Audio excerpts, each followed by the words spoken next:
tenemos datos muy alarmantes a nivel mundial, no solo México, de el nivel o el porcentaje que hemos bajado de especies en el mundo, y si seguimos igual, se nos puede ir un porcentaje muy alto del 20-50. Si no llegamos a cuidar un punto meta de no pasar a 1.5, que es lo ideal, 2, pues ya se saben toda la historia, ¿no? Esto es como un efecto que va a ser complicado de revertir, que el compromiso en esto debe ser personal. O sea, no puedo esperarme yo a que el gobierno X o tal gobernador o la empresa, no sé qué se pronuncie, sino que realmente pues, está en nosotros el cambiar nuestra huella individual. Que se apalanquen, aprovechen las compañías que se quieren sumar a lo que hemos avanzado, y obviamente como en todos lados de repente te tropiezas y esta meta o este tema como le entramos, hay tecnología que ha avanzado mucho más. Entonces no, yo lo que le diría es súmanse y súbanse a la ola verde. Este podcast ha sido creado por Tolerancia Activa en colaboración con Mundo Ejecutivo. Hola a todos, les doy la bienvenida a Speak ESG, un podcast dedicado a divulgar los retos de sostenibilidad en las empresas y el gobierno con la colaboración de las top voces de México y Latinoamérica. Y pues bueno, el día de hoy vamos a empezar con una muy buena noticia. México está liderando la región con conferencias y eventos enfocados en el reciclaje de plásticos, como las conferencias de Plastic Recycling LATAM, que reúne expertos y empresas comprometidas con mejorar las tasas de reciclaje en la región. También se ha destacado por iniciativas de captura de gas en vertederos para convertir residuos en energía. ¿Cómo ven? Qué buena onda, ¿no? Cuando a veces piensas pues, que todo está así de desesperanza, tienes cosas que te pueden alegrar tantito, ¿no? Y en México. Sí, muy bien. Pues el día de hoy estamos muy felices y muy agradecidas porque recibimos a Francisco Suárez, director de Asuntos Públicos y Relaciones Estratégicas en FEMSA y Asuntos Corporativos, Negocios Estratégicos y División Salud. Francisco estudió la carrera de Contador Público en la Universidad Autónoma de Baja California, donde también concluyó la maestría en Administración, en CETIS y el doctorado en Administración con concentración en Administración Estratégica. Es un apasionado de la sostenibilidad y fue el primer latino en ser presidente del Centro Mundial del Medio Ambiente del 2015 al 2018. En 2020, este mismo organismo votó por unanimidad para elegirlo director emérito, en reconocimiento a sus muchos años de servicio dedicado. En el año 2020 fue reconocido como uno de los 100 latinos más influyentes ante la crisis climática por la organización Pachamama. Pues, Francisco, hoy estamos muy agradecidas de tenerte aquí. Y bienvenida a este espacio creado por Tolerancia Activa e impulsado por Mundo Ejecutivo. Primero te pregunto cómo estás. Muy bien, gracias por la invitación, muy contento de estar aquí con ustedes.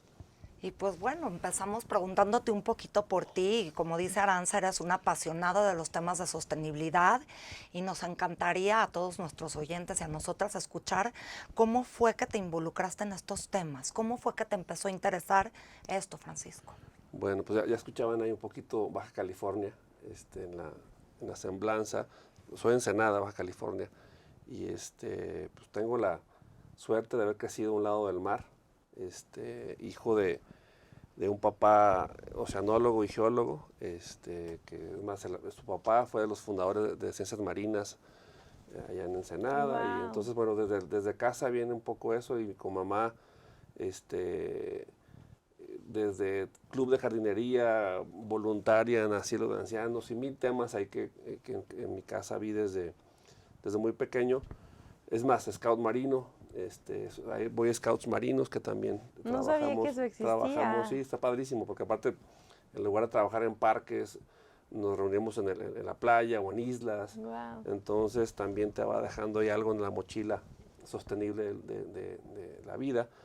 Y ya luego, por cuestiones de trabajo, tuve la oportunidad en 2010, 2011 de iniciar el área de sostenibilidad para FEMSA. Y ahí fue cuando me empecé a involucrar, digo, no solo obviamente como área de FEMSA, sino también en el mundo ambiental, ONGs, que bueno, estuve en muchos consejos ambientales y sociales. No me dio la vida después de que cambié de puestos y me fui a operar otra vez negocios. y vuelvo a asuntos públicos, pero ya no con tanto, vamos a llamarle coordinación o trabajo con sostenibilidad, pero sigo muy activo en varios consejos ambientales, sociales, como el Fondo Mexicano de Conservación de la Naturaleza, Aldeas SOS, que son orfanatorios, y también con algunos startups aquí en México, además, y también ahorita que hablamos de emprendimiento, con Enactus, que se encarga de temas de emprendimiento social a nivel de universidades. Entonces, como se pueden dar cuenta, fue algo que pues, nací con eso, fue un rol formal en temas laborales, y ya le seguí porque pues, ya me sentí que era algo que requería seguir impulsando, seguir haciendo. Ahorita platicamos un poquito antes de iniciar. Escribo cada semana una columna dedicada a este tema, y creo pues, muchísimo que en lo que ustedes hacen, darlo a conocer, porque muchas veces las notas de huracanes se enfocan más en cuántos daños y víctimas se tuvo, y las historias tan padres que tenemos en México, como las que comentaban ahorita de números, no se dan a conocer, y creo que requerimos mucho más escala y sumar voces para que esto tome la atracción que requerimos. Ahora, me gustaría preguntarte, teniendo esta relación tan cercana con el mar, y tú que lo viste pues tan vivo, nosotros tenemos en la familia de mi esposo está la tradición de ir justo a la baja, y esto ha sido a lo largo de un rato, y yo he visto cómo hace 5 años no tenía nada que ver con lo que hay hoy. Yo puedo imaginar que tú tienes este parámetro pues muchísimo más fijo. ¿Crees que, porque en la crisis climática pues hay mucho debate de los sectores involucrados y todos tienen diferentes posturas, ¿no? Partiendo de un ejemplo como ese, donde tuviste quizás la biodiversidad en su máximo esplendor y hoy no tiene nada que ver, ¿qué opinas al respecto? Bueno, sí tenemos zonas en México pues muy complicadas por el crecimiento que hemos tenido del nivel del mar, que obviamente, pues no sé, en ciertas zonas que es de tortugas que van a anidar y pues ya el nivel de la arena pues, se movió, pues es imposible que lleguen. Y afortunadamente tenemos muchas ONGs, hablando de ONGs, trabajando en Nayarit, en diferentes playas de Jalisco, he estado, es más, en eventos justo para ayudar a las tortuguitas que salgan después de haber cuidado la playa, que la gente pues, realmente dejara en paz la especie, pero en otras zonas sí está complicado. Tenemos datos muy alarmantes a nivel mundial, no solo México, de el nivel o el porcentaje que hemos bajado de especies en el mundo, y si seguimos igual, se nos puede ir un porcentaje muy alto al 2050. Entonces, sí, o sea, es más, y no solo baja, estábamos platicando con compañeros ahí del área, que estuvieron en Bacalar en la laguna hace unas semanas. Me tocó ir hace 35 años, sí, cuando quizás había un par de casitas. En Bacalar, Quintana Roo. En Bacalar, Quintana Roo. Y ahorita, bueno, fui hace algunos años y wow, está pobladísimo, sí, y es otra dimensión. El color del agua cambió. Todo completamente. Se está gentrificando. Tenemos zonas, sí, a tu punto, me tocó atravesar y viajar por toda la baja, donde eran pues, lugares vírgenes que llegabas además me tocó ir hasta campamentos ahí con amigos geólogos de mi papá o ayudarlo o ir a trabajos de campo que pone los sismógrafos, porque era también especialista en temblores y sismología, donde sí, o sea, ahora regresas y ves la mancha urbana en muchas ciudades que le ganó a zonas pues que no eran protegidas y no se planeó bien el crecimiento. Y por otro lado también, porque no solo hablar de lo negativo, o sea, sí veo también algunas zonas que sí se cuidaron, que son completamente diferentes, que podemos tomar como ejemplo y mejores prácticas. Pero sí, o sea, tenemos que ser realistas en esto. Muchas playas con niveles de contaminación de todo tipo que tenemos en México. No hablo solo de Baja, sino en general, pues son zonas que sí han pasado 10, 20, 30 años y está, como dices tú, nada que ver con lo que era en su momento, que me tocó verlo, sí, por primera vez. Y pues esta visión tan amplia de la importancia de la sostenibilidad que tienes, Francisco, además de al ser miembro de la Agenda Global para el Futuro de las Industrias de Consumo del Foro Económico Mundial, ¿qué podrías aconsejarle bajo tu experiencia? ¿Qué le va a sumar a los empresarios a adoptar esta visión que tú ya tienes y esta misión en sus operaciones? Hablando de sostenibilidad. Sí, a ver, tú tocas un buen punto y a nivel del WEF, o del World Economic Forum, que de hecho lo dejé hace poquito, ese consejo, Sí. pero me tocó colaborar mucho y es increíble porque ahí formamos un poco la agenda de Davos cada año. A ver, como generación, es más, si quieren ampliar la generación de los que tienen 20, 30, 50, 70, va a ser el reto de la transición de energía fósil a renovable. Ese es como para mí de los temas más importantes que requerimos cambiar. Tenemos metas muy fuertes, fuertes en el sentido de agresivas, a cumplir el 2030, que si no triplicamos la energía renovable que tenemos ya instalada a nivel planeta, no se va a lograr. Y si llegamos ya pues en esos temas de calentamiento global a pues, situaciones complicadas de calentamiento, o sea, si no llegamos a cuidar un punto meta de no pasar a 1.5, que lo ideal 2, pues ya se saben toda la historia, ¿no? Esto es como un efecto que va a ser complicado de revertir. Y te diría que esos son de los temas o de los tracks que el WEF trabaja mucho, ¿no? La transición energética, tiene algunas iniciativas de 1 trillion trees a plantar también, que eso va a ayudar de otra manera importante. Y creo que pues si cada sector, o sea, no solo el privado, público, ONGs, sectores de comunicación, academia, entienden su rol y luego nos sumamos a hacer realmente la diferencia en escala que requerimos, ¿no? Entonces, yo les diría que el profesor Schwab, que ha sido fundó el WEF hace más de 50 años, y los tracks que ha armado en agua, en movilidad sostenible, en nuevamente planeación urbana, pues hacen la diferencia, pero sí requerimos más escala para que esto avance. Por supuesto, estos ejercicios son muy valiosos, ¿no? Pero, ¿qué crees tú o cuál es tu perspectiva? Porque estas conversaciones se llevan a un nivel macro, ¿cómo lo aterrizas a lo micro? O sea, si bien es cierto, nos vemos impactados por ese tipo de decisiones en el nivel macro, gente de a pie como yo, ¿no? Pues, ¿cómo lo aterrizas? ¿Cómo lo comunicas? Pienso mucho también, me llama mucho la atención que mencionas que saliste de este consejo hace un tiempo, pero pues pensando en la transición hacia energías más renovables. Si alguna vez se contempló, que yo supongo que ustedes estaban mucho más adelantados que nosotros, la implicación que iba a tener la inteligencia artificial, por ejemplo. Ok. Sí, a ver, bueno, número uno, a tu primer comentario, a nivel de América Latina, sí tenemos un compromiso importante de reducción de emisiones entre un 24 y 29% de aquí al 2030. Bueno, ya está a nivel de la TAM. En México también tenemos compromisos importantes al 2030 y 2050.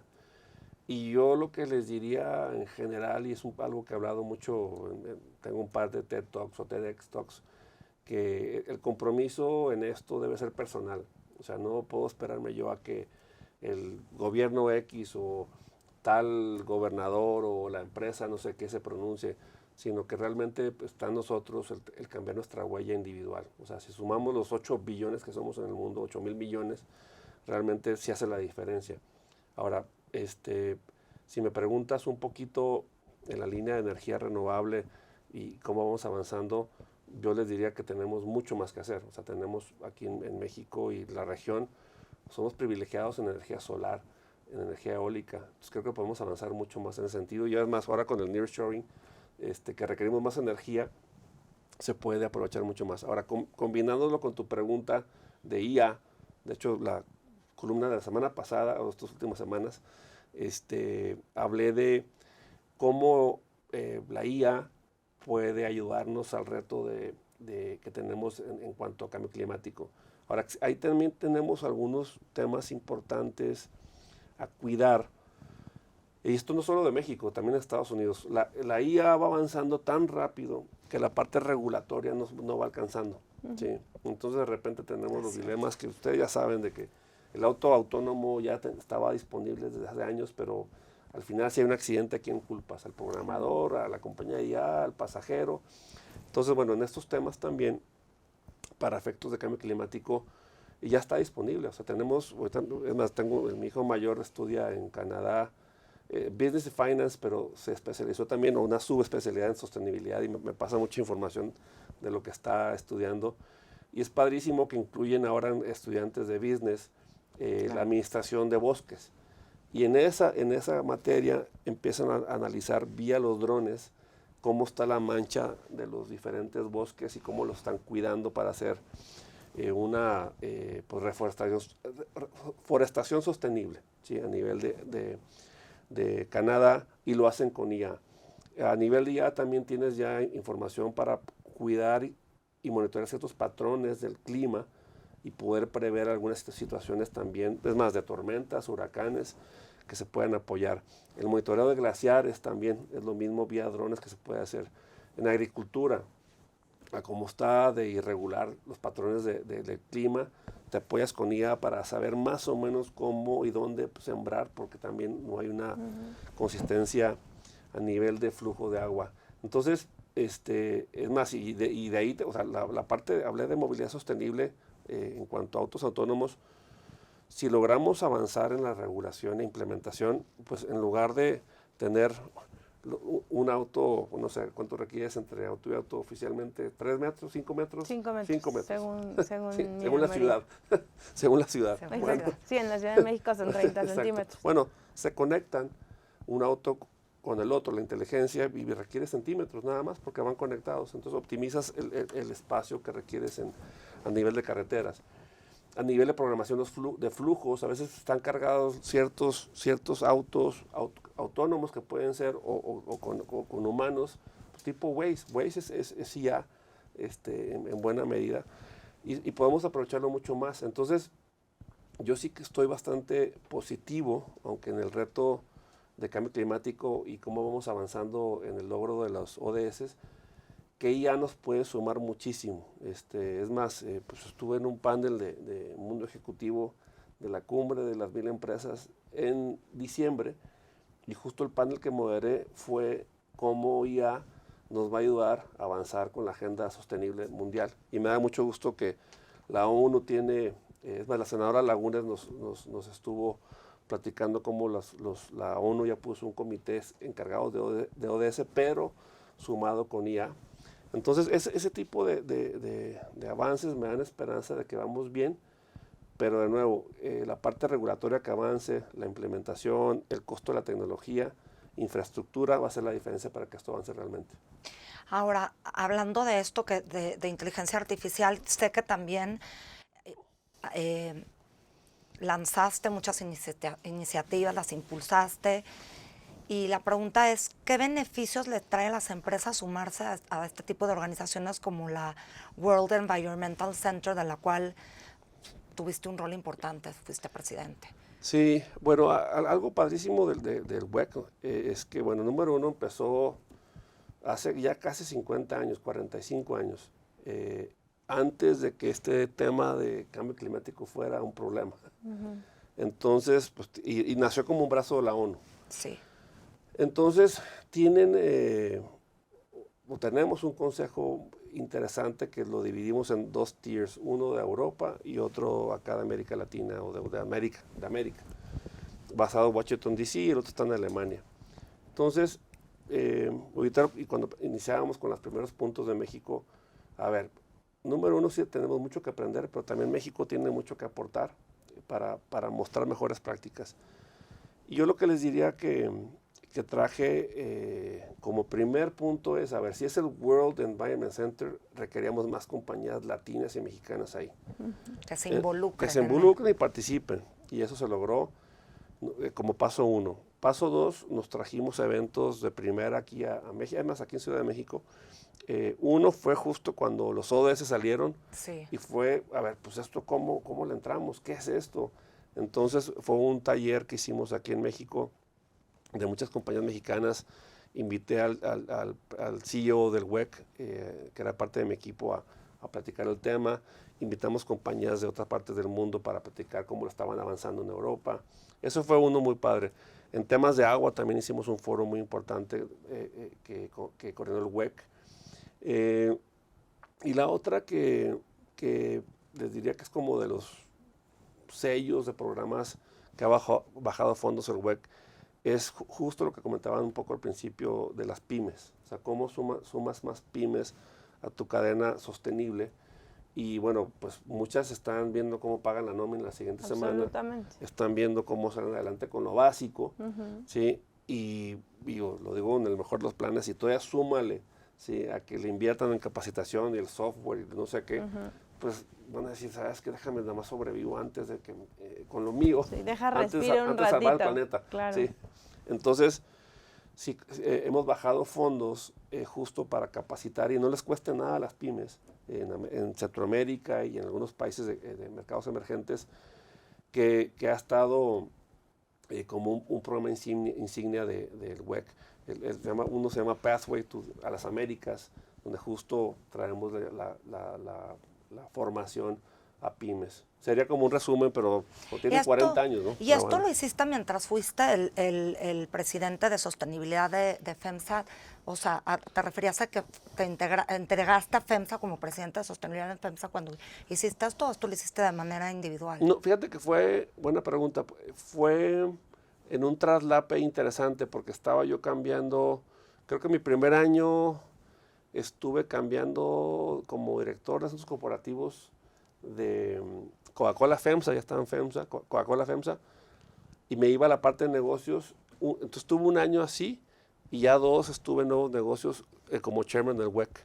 Entonces lo mantuve, sí, aún y cuando ya no estaba en sostenibilidad directamente. Y ahora que tocas ese tema, entonces, ¿cómo es que, perdón que intervenga, pero pues FEMSA es una empresa muy grande en México, y entonces me imagino que tú, siendo el director de sostenibilidad, ¿cómo fue que FEMSA vio como una prioridad tener esto, o sea, de integrar más bien a su estrategia de negocios la sostenibilidad? Porque creo que sería un muy buen ejemplo de réplica para muchas empresas, siendo una gran matriz. Fueron innovadores, pero fueron innovadores. La duda es si esta innovación se debió a que estabas tú ahí ya enterado de qué estaba pasando. Fue un impulsor y embajador, pero no.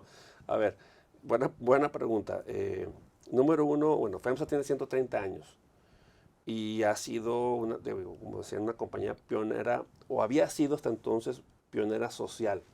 O sea, en el sentido de que, por ejemplo, antes que tuviéramos el IMSS, ¿sí? Teníamos un hospital propio de FEMSA. Antes que existiera el Infonavit, ya teníamos los préstamos Pavitac para trabajadores, y estaba la colonia Cuauhtémoc, que era de FEMSA, y además de ahí salen como las bases para crear el Infonavit.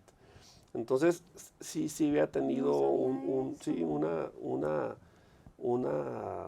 sello social muy importante. Don Eugenio Garzazada fue el líder que fundó el TEC de Monterrey. Después de estudiar en MIT hace más de 100 años, llegó y fundó el TEC, que cumplió 85 el año pasado, ¿no? Entonces, habían sido varios tracks, pero sí, y a su pregunta, yo estaba en aquel entonces en la oficina ahí de presidencia con José Antonio Fernández, y veía como el chairman y CEO de la compañía, con su equipo directivo, estaban convencidos, o me refiero a la más alta dirección de la compañía, ya preocupados y ocupados con decir, ¿saben qué? Requerimos ahora buscar un liderazgo y entender esto como compañía, cómo le entramos.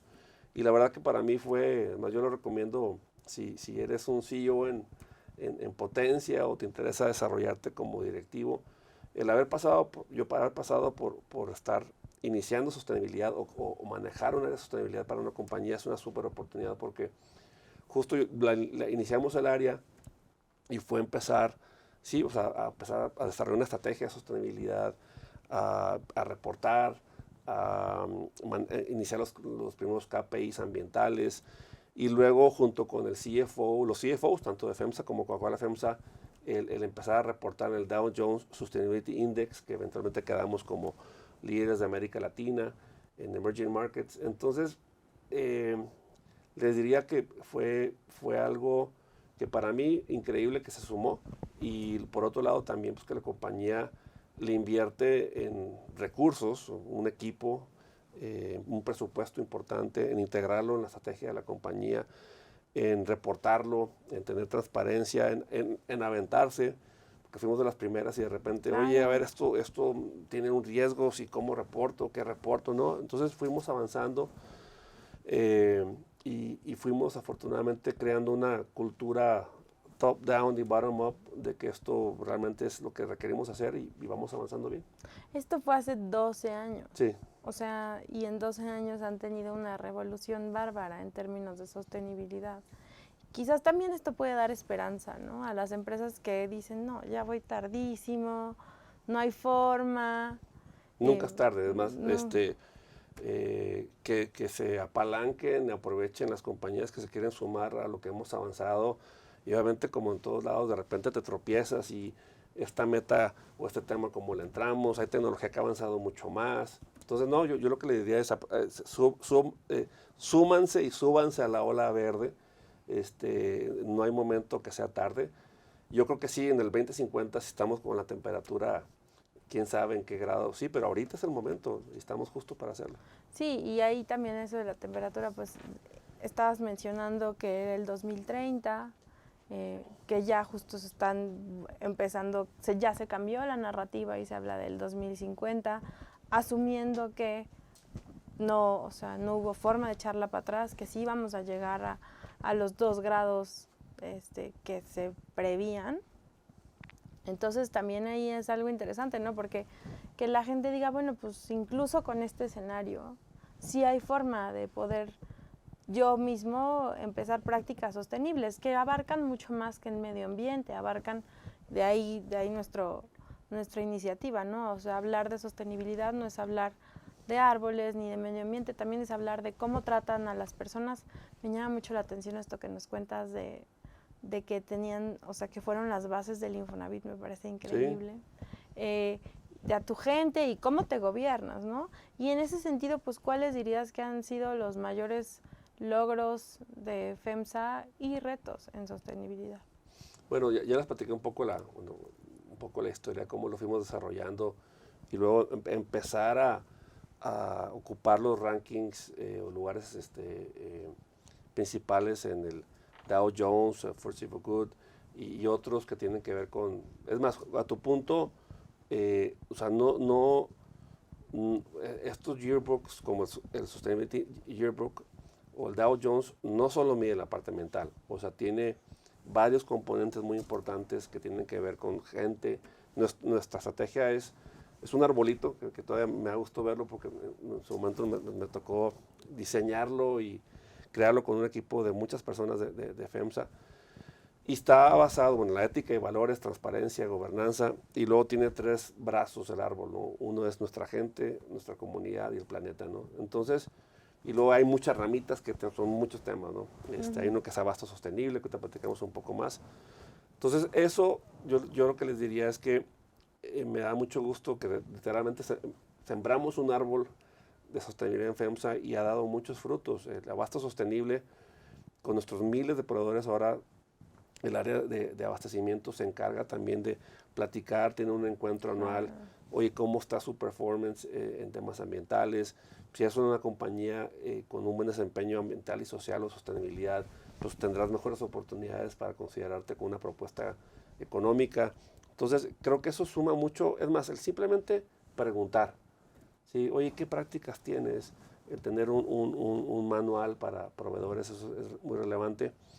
Y luego, así como les comenté que fue desde iniciar un poco el trabajo interno con los CFOs, pues ya hace un año o 2 se emitieron bonos verdes aquí en la Bolsa Mexicana de Valores ligadas con la sostenibilidad, ¿no? Entonces, eso también pues, nos da una posibilidad de recibir un financiamiento verde en temas puntuales y se convierte en una ventaja competitiva también, de tener fuentes para poder operar o traer proyectos que están ligados a la sostenibilidad. Otro tema que yo sé que también te apasiona mucho es todo lo que tiene que ver con startups o emprendimientos. ¿cómo de qué manera tú ves que tienen un impacto estos proyectos de emprendimiento en cuanto a la sostenibilidad? Sí, algo que les diría, bueno, es más, número uno, porque hubo un TEDx Talk que también di que el título era el emprendimiento, un vehículo para lograr la sostenibilidad. Y creo muchísimo en ese tema. No solo como, obviamente puede ser cualquier tipo de startup, ¿no? Pero yo creo que es súper formativo. Yo fui un joven emprendedor a los 14 años con mi propio negocio de cordado de raquetas.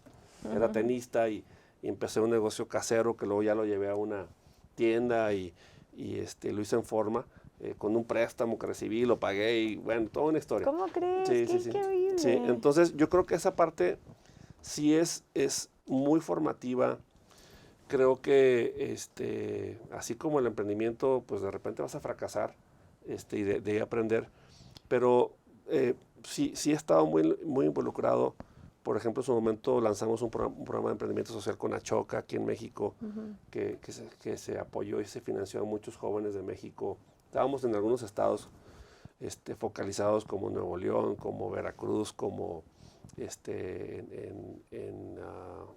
en algunos por Morelia, Puebla, en fin, fue algo muy padre que hicimos. Y muchas alianzas, o sea, con universidades, el TEC de Monterrey, apoyamos mucho la parte de emprendimiento. Y actualmente en lo que sigo muy activo es con el Consejo de Enactus. Enactus, aquí en México son más de 55,000 jóvenes universitarios emprendiendo. Enactus. Enactus, se lo recomiendo mucho, no es comercial, pero pues, aparte es una ONG que está en todo el mundo. Y aquí en México son más de 500, según yo son 550 universidades que son parte de Enactus. Hay un encuentro cada año, bueno, los estatales, los nacionales, y el que gana el nacional se va al mundial.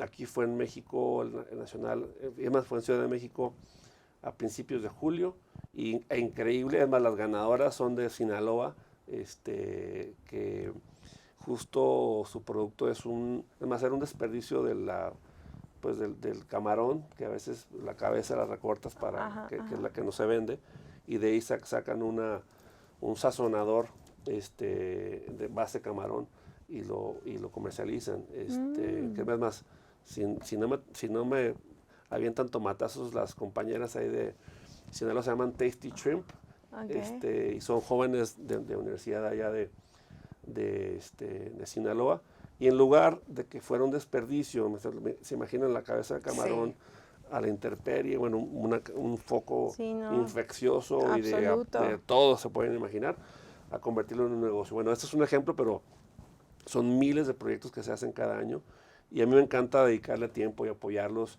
He sido mentor. La semana pasada les di una conferencia al Hub de Guadalajara, y he estado en los años, no me da la vida y el tiempo, pero en Monterrey, cuando estaba en Monterrey, una división del programa de emprendimiento que teníamos, que se llamaba Jóvenes con Valor, hicimos otro que se llamaba Volver a Creer. Era el TEC, Renace y nosotros, y eran... Renace hace reinserción social, correcto, ¿no? Correcto. Y ahí eran jóvenes, primero delincuentes, que salen de estar en detención, y los apoyamos con capacitación y formación de sus proyectos de emprendimiento. Y ahí fue uno muy padre. Yo estuve de coach o de mentor, de Splash, de Autosplash, que eran como car wash portátil que llevas a los centros comerciales. Ah, ¿cómo crees? Sí. Órale, súper pionero en eso. Sí, entonces sí, es un tema que creo mucho, y es más, algunos programas entran, salen, pero en general yo creo que el tema de emprendimiento aquí en México, hablando de pymes, integrarse a tu cadena, ayudar, y si tienes el tiempo, es lo más valioso, y tu experiencia, que puedas ayudar a los jóvenes a que emprendan y les vaya bien. Oye, Francisco, y al final nosotros, como te comentábamos, Tolerancia Activa sí tiene un enfoque en generar política pública. Desde tu experiencia, ¿cuáles pueden ser las mejores prácticas en política pública que crees que ayuden a fortalecer las políticas ESG en México? A ver, yo lo que creo es, pues número uno, sí requerimos, y no solo aquí en México, en general, si volteamos a ver a Estados Unidos, requerimos consistencia en que si entramos al Acuerdo de París y hay compromisos, no porque entró un republicano y luego un demócrata, esté en la línea de fuego, el que esos temas salgan de la agenda. Esto requiere estar de manera consistente y no negociable. Vamos a tomarlo como nivel federal, ¿sí? Y si los compromisos se hicieron en el 2018 con el Acuerdo de París, si se mantienen y no cambian, ¿sí? O 16, 17, no sé mal número, 18, bueno, fue el Acuerdo de París que ya vamos en ese rango de tiempo. Entonces, es más, 2000, bueno, ya me hiciste dudar del número, pero tiene más de 10 años el Acuerdo de París, según yo. Sí, claro. Sí. Y además ahí estuve, ahorita me acuerdo del año exacto, 2008, ¿sí? Entre lo que lo googleas. Sí. Entonces, ese es un tema importante a nivel federal. Ahora, lo que yo creo que tenemos mucho, 2016, andaba bien en el primer número. Sí, yo también 2016. Entonces, bueno, en 2016 ya tenemos que 8 años. Sí. No es posible que en 8 años gobiernos federales del planeta entran, salgan y estemos todavía convenciéndonos que si cambio climático existe o no. Y creo que en México debe ser lo mismo. Yo creo que también tenemos mucho que hacer a nivel de ciudades o a nivel subnacional, como le llaman. Ahí yo creo que tenemos tantas iniciativas que deben de quedar plasmadas en un documento oficial de desarrollo urbano de las ciudades, de cómo crecemos. Entonces yo creo que ahí son varias capas, desde los acuerdos de París de 2016, desde acuerdos a nivel de país que se mantengan y no se puedan negociar cada cambio de sexenio o cada 4 años en Estados Unidos. Y creo que a nivel de alcaldes hay muchísimo que hacer, que también podemos avanzar más a nivel de México y la escala que requerimos. ¿Pero en qué? O sea, si tuvieras que elegir un tema, ¿cuál sería? A ver, yo creo que no es uno solo. Yo creo que, por ejemplo, en movilidad sostenible, creo que es bien importante el estar asegurando que las siguientes inversiones que tenemos, por ejemplo, de transporte público, tengan un componente eléctrico. Yo creo que si vamos a estar autorizando desarrollos, pues que se mantengan las áreas verdes y crecer más. Creo que hay áreas protegidas que se deben de mantener. Creo que en temas de agua requerimos asegurar un presupuesto para el tratamiento de agua a nivel de ciudades. Pues hay tantos ejes que se me hace complicado decir uno, pero Sí, son claro. varios frentes que creo que podemos atacar. Tendrá que ser sistémico, Sí. definitivamente. Sí.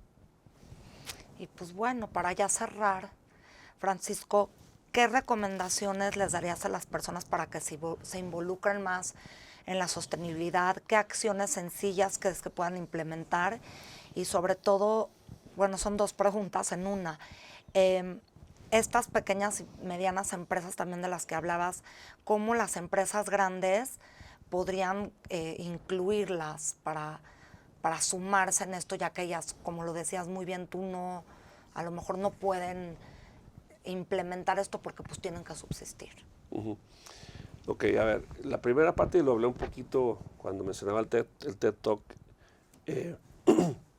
que fue hablar de mi compromiso personal.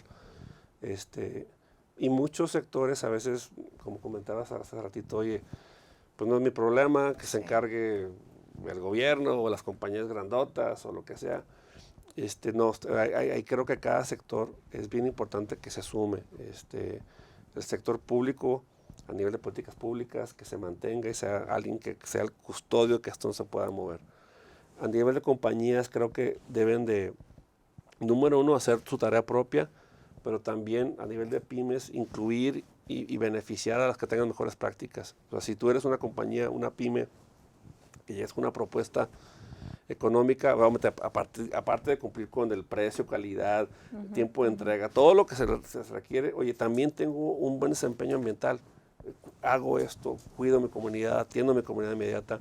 Creo que esa es una manera que podemos, como compañía tractora, ayudar a las pymes. Es más, si es una compañía local, que lo hacemos en algunos casos a nivel de startup, una condición también de días de pago preferente, que eso es una súper ayuda también. Súper ayuda. Sí, entonces esto es algo público. Oxxo, por ejemplo, firma convenios a nivel de estado para contratar y beneficiar una categorías especiales de proveedores locales para desarrollar el comercio del estado.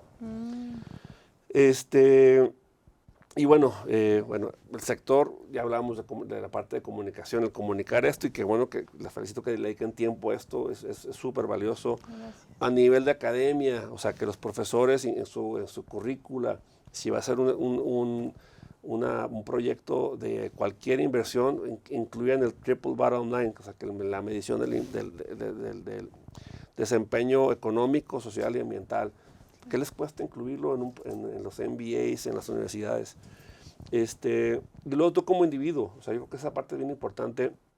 Si el que está escuchando o en transmisión en vivo o con imagen, se han analizado su casa. O sea, de repente tenemos fugas en nuestro sistema, desde la regadera, desde el sanitario, reusamos el agua. Oye, ¿qué haces con el agua en lo que le sale? Se calienta. En lo que se calienta, la estás reusando, hay tantos temas que, bueno, pues, conviértete en embajador de tu casa, tu comunidad, estás proponiendo, y aunque estés en un departamento, tienes algo de plantas ahí, aparte que son agradables, internamente te limpian el aire, a nivel de focos, sus focos son ahorradores, no son. Entonces, y eso lo puedes empezar en tu casa, con tu familia extendida, con tu colonia, en tu trabajo, y no depende de nadie más que uno como persona que esté preocupado por un mejor planeta.